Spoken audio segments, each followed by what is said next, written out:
Русские субтитры «Сообщество Кингомания». And now, your selection. Meet the stars.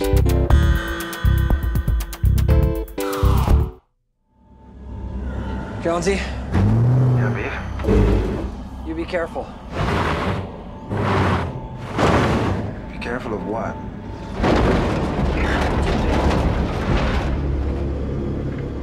Stephen King is like part of American culture. You know, everybody knows who he is. Everybody's seen or read something of his.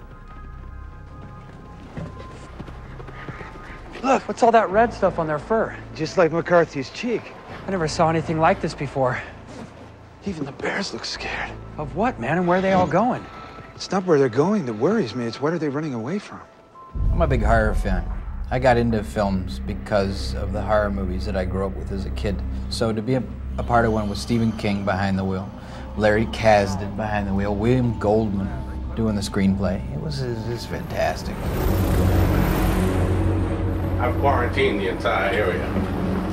Nothing leaves alive.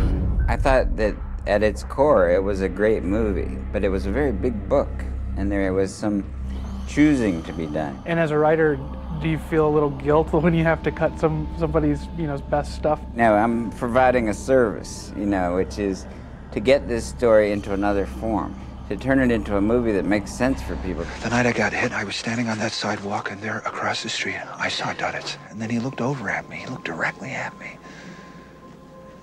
And he motioned for me to come to him. So why was he calling me into the street to get hit?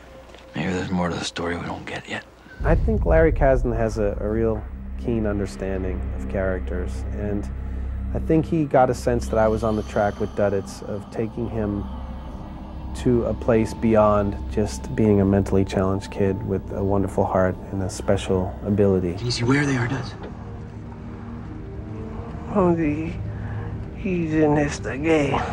Everything is not on the page all the time. The character itself is on the page, but the nuances aren't. Men call the red stuff Ripley after the broad in the alien movies.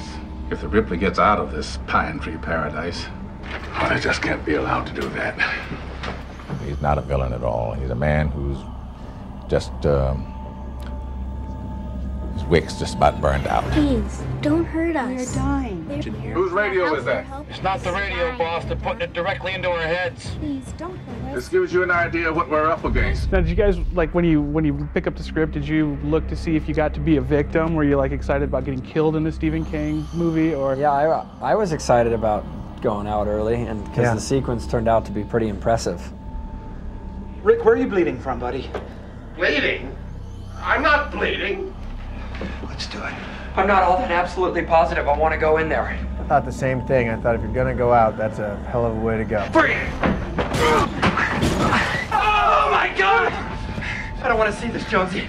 Man, I can't see this. There seems to be sort of the theme of this movie is trying to fulfill a certain fate. Something that's, hopefully predestined. You guys are trying to fulfill it. Is that something you believe in real life?